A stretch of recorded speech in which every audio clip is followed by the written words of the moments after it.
If you want to increase your email revenue, you have to create a killer sign up form. And in this video, I will show you how to. If you want your sign up form to convert 7 to 11%, then this video is for you. So let's get started. First of all, why do you need your sign up form? This is the first question.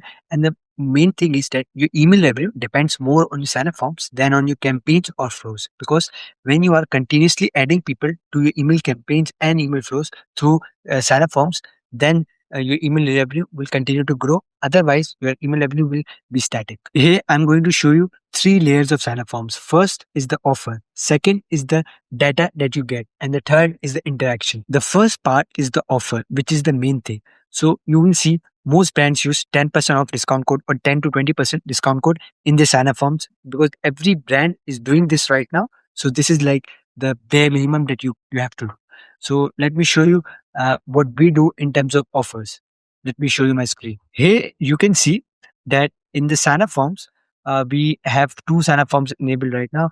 This is just a demo account, obviously. And if I edit it, this one is the 10% discount code. So here we are giving a very simple discount code that hey, you will get 10% off if you give us your email. And this is the very basic one.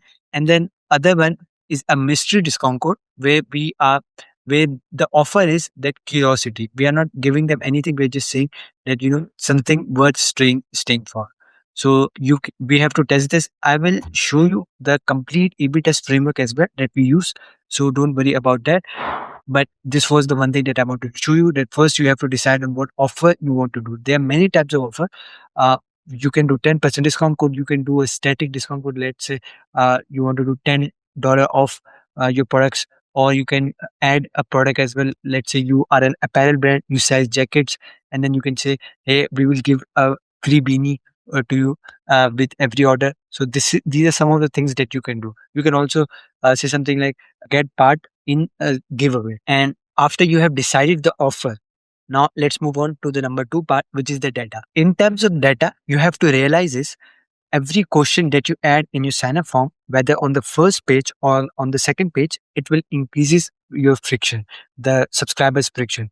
So what you have to do is you have to test it as well. First, you can test it on the first page. You can have one question, then you can test it on the second page as well, where you have two questions. So I will share this part in the A/B test framework as well. You should run every test for at least 30 days. Also, in terms of data, you should only collect data that you will use. You don't have to collect data just for the sake of collecting data. The purpose of the data is to increase the conversion rate of your welcome flow.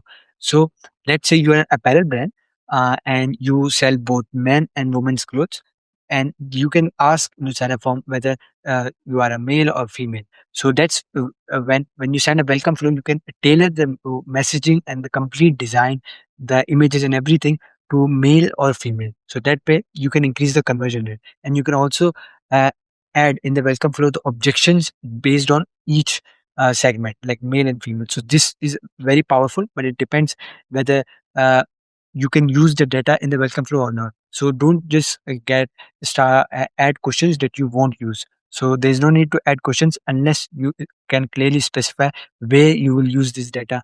Will this help in email flows and email campaigns as well or not? Now let's talk about interaction. So we usually create two sign up forms. Let me show you on the screen as well. One is a time delay sign up form, which will come on your site after 5 to 10 seconds of somebody browses your website. And then the other is an exit intent. So if somebody is trying to exit your website, the form will appear as well. So these are the two forms that we create. So let me show you on Klaviyo, like how does it look. So in terms of, let's say I'm opening this sign up form and we are testing this form here, but let me show you here. Let me edit it. In the targeting and behaviors, you can go to, this is one of the forms where we have the time delay is 10 seconds and also the visitor time is 30%. So if somebody scrolls through 30% of your page, then they would also receive this form and the form will pop up. So this is one of the forms. And if I go to, and the messaging here is very simple, that get 10% off in exchange for the emails. But if I show you the exit intent one, this is the exit intent one. Here the condition, in if you go to targeting and behavior, you can see the condition is when visitor is exiting the page. So it's that simple. We have two separate flows, but we have to make sure, if I go to the sign up forms page again, I have to click this settings icon, and then here I have to select don't show multiple forms at the same time, and then I have to select show only one form per session. So if somebody uh, triggers both of the actions in Clearview, let's say the 10 seconds have also passed and they are also exiting, they won't receive both pop-ups. They will only receive one of them because we have this setting in it. So now let me show you our A/B testing framework of sign-up forms. So first of all, we test the offers, and this time frame we test it for 4 weeks at least, and the basically the offers we test is, it depends on brand to brand, but first we test 10% off versus a monetary value. You're giving a percentage off versus you're giving exact offer, that $10 off or $20 off.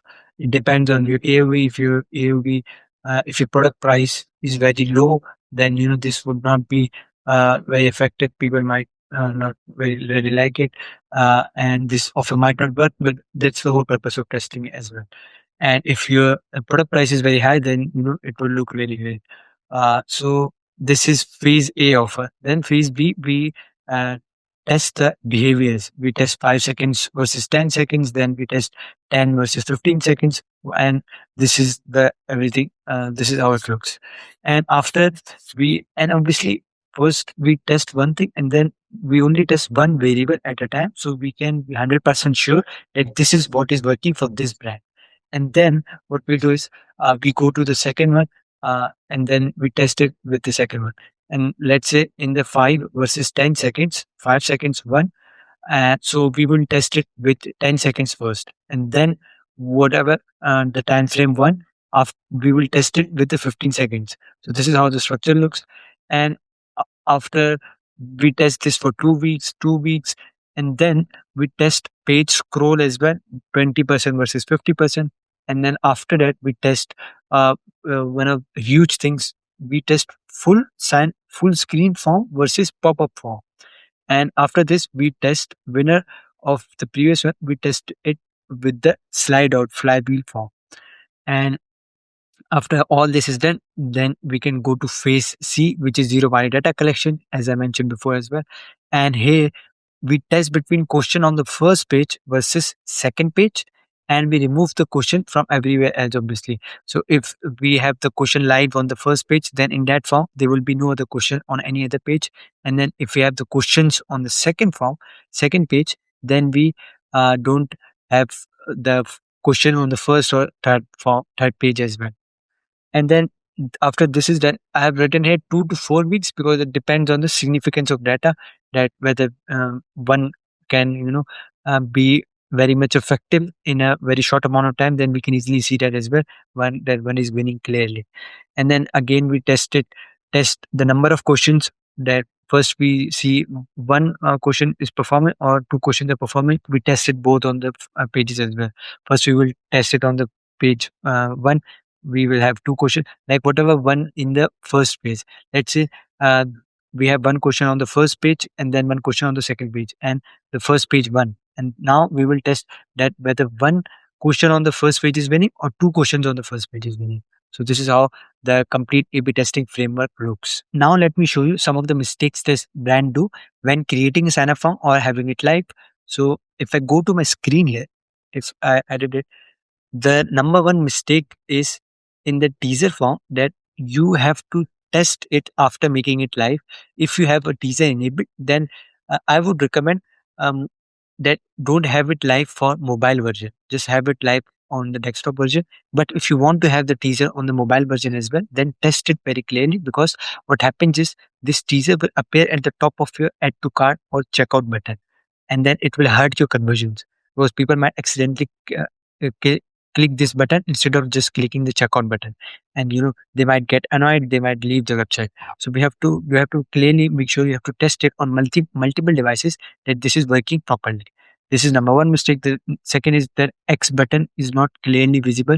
So this should be clearly visible to anybody who wants to just X out and doesn't want to look at the sign up form, doesn't want to do anything, they can just X out. This is the second mistake. And the third is brands just create one sign up form and then they have it enabled for like lifetime. They don't do any testing, they don't change anything, they don't change any creative, they don't test any creative, they don't test any offers.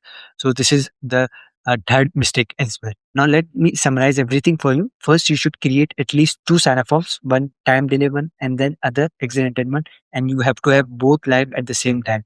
But you have to make sure if you are using OmniSet, then you can't have both of them live at the same time, because they will pop up at the same time if if anybody triggers both events at the same time. Because on Klaviyo you have this feature that you can have one enabled and then other won't pop up. Only one form will be shown per session, but in OmniSet you don't have this setting, so you can't have both of those enabled.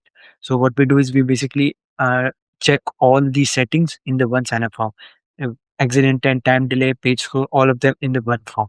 So this is also what we do in OmniSet. So you have to make sure that your software, if you are using any other software that Klaviyo, you can do this on the software or not. You have to make sure this. Then just create a offer, test the offer, test everything, and only collect useful data that you will use.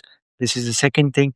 And then just you have to remember that most of the your email revenue will depend on the sign up form conversion. If you are continuously testing it, then you will just increase your email revenue. I will link the A/B testing framework down below, and if you have any questions, you can comment down. Thank you. Bye bye.